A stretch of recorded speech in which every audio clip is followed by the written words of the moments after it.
we're not doing this. I'm horrified by your behavior. That did not happen. These are two adults making plans together, egging each other on, both on board with what the other one is doing. Two, there is no check and balance there. Nobody is telling anybody there's anything wrong with that. And that's what's really terrifying. Both and of two them. men who have worked themselves up to a position of prominence within their fields. And this is public service. These are the guys we're supposed to be able to trust. Yeah. But like I said, everybody, and I'll say it again, trust no one.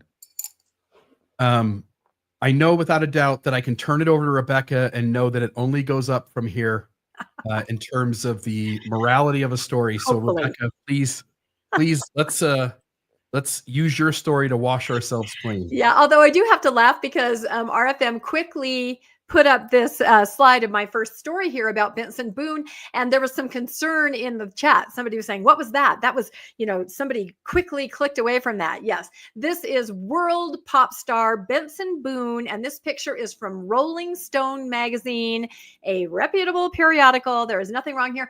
I think it looks a lot like Burt Reynolds. Remember that picture, RFM, back in the day, the Burt Reynolds pose?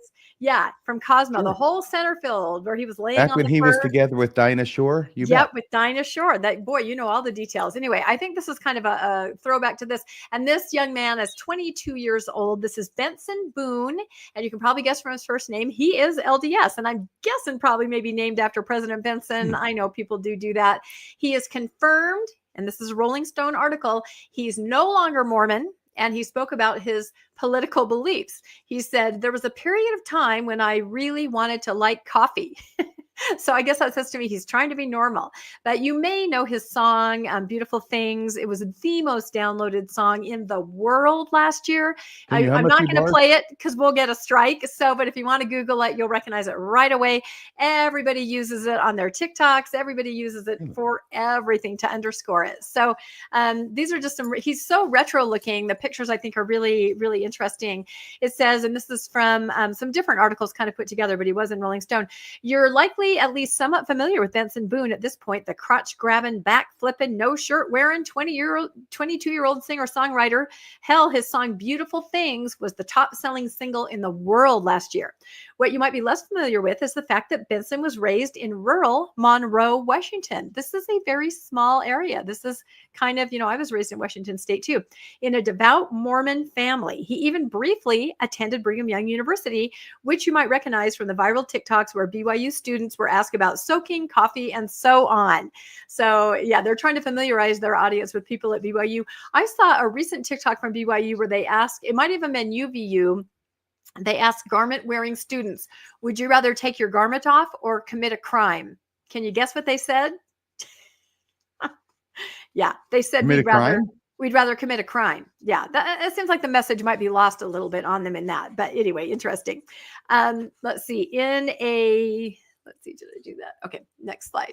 It's kind of chilling when you think about it. Yeah, no, it is very chilling. That's what I'm saying. Sleeper cell. What happens when legalism and checking boxes trumps real righteous choices of ethics and morality? Yep. Yeah, well, ethical choices. How many LDS people, again, to go back to the temple, stood up and said, I have always known that the steeple was the most important part of the temple. I have always known that I couldn't worship unless it was a tall steeple. A lot of them stood up and said that, right? That's not a crime, but it might be a little lapse of ethics because we all know that's not true. All right, let's go on. In a new profile with Rolling Stone, there he is on the cover. He said he no longer identifies as a member of the Church of Jesus Christ of Latter-day Saints. This is actually a huge deal. Like, this is one of the top pop stars in the entire world. He started out on American Idol and he kind of made it into the top 24 and then bowed out, said, this is not going to help my career.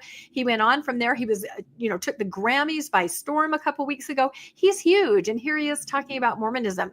He explained, I don't want to be a part of one religion.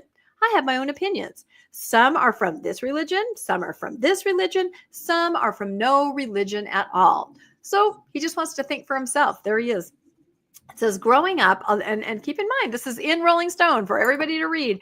Growing up, a lot of people at church would talk about these experiences they've had and these personal revelations and feelings and voices. I never felt it as physically present as they did. And so I was always confused and frustrated. I share his experience in that. I never knew what people were doing when they were sobbing into the microphone at the pulpit bearing a testimony. And it was really awkward for me. So I'm with you, Benson, on that one. I was always scared to bring it up to people because I just didn't want to accept that, like, I wasn't feeling what everybody else was feeling, right? Everyone says, don't you feel it? Feel it? That warm spirit? Yeah, I feel it. And he finally just stepped away. He says, my parents definitely have their own views, and his parents are active LDS.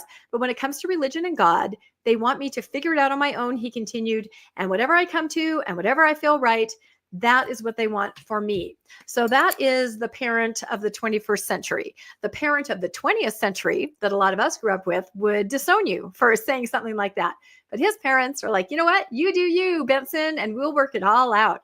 So like I said, I'm not going to disown my kid over religion if he's making millions. Well, what are you, crazy? There is that factor. You're like, whatever you want, Benson. Yeah, you're great. So look at that blue jumpsuit. He's just so retro looking. It's just really fun. So he was not the only kind of pop star to talk out this week. I just think this is kind of damaging for those that are paying attention. We have David Archuleta again, who's been very vocal about things. He did an interview with Culture Fix. I would encourage everybody to go look it up. It's not very long. He had some extremely strong words for his time in the LDS church, you know, LGBTQ and the harm. And he even said it was a mind F. I'm not going to say the whole word so we get unmonetized, but he was very strong and seems to be getting more and more strong as he comes out and talks about his experiences. So I don't know, very quickly, what you guys think? Top stars, world pop stars, all coming out and saying that was not a healthy place for me and I've moved on. Yeah, I mean, you go back to Tyler Glenn and Ryan Gosling. Yep. But yeah, the actors as well, actors and actresses as well.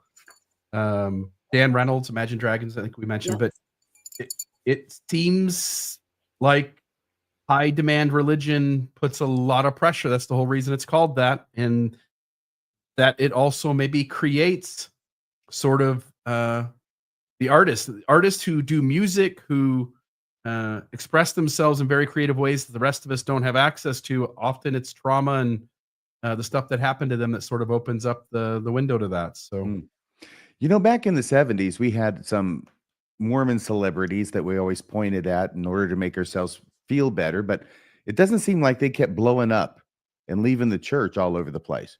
I mean, you got the Osmonds. Yeah. I mean, they're famous. Yep. They're solid. They're together. Solid. Yep. Right? Throughout. Merlin Olsen. Yep. Steve Martin. Yeah. I started that rumor. Remember I told you that? I'm the one that started that rumor in the mid 80s. I bet you did. I did. I worked at BYU, and there was a woman there who also worked with me at BYU, and she came running in with a letter, hard copy. She goes, my daughter on her mission, they tracked it out. Steve Martin. And I think he's going to join the church. And I'm like, oh my gosh, I guess I'm kind of doing the same thing back then that I do now. I mean, there wasn't Facebook, but I definitely told everyone I knew, I think Steve Martin is going to join the church. And then the next letter, the woman came running in. She goes, oh, my daughter said it is someone named, Steve Martin, but it's not the Steve Martin. And like the church always says, remember those ads, when you gossip, like a feather in the wind. I was never able to collect that rumor. So I take public responsibility here tonight for that rumor about Steve Martin. Too bad, because it would have been a wild and crazy baptism. It would have. Yes, but we used to think that Steve Martin was a member of the church, but they flare out today. They flare out so quickly, it seems, and they didn't back then. Yep. Is that representative of the general membership? And the internet. I'm thinking it might be. Honestly, and cell phones, for sure. Well, thank you very much, Rebecca. The next story is mine. It'll be a really short one, folks.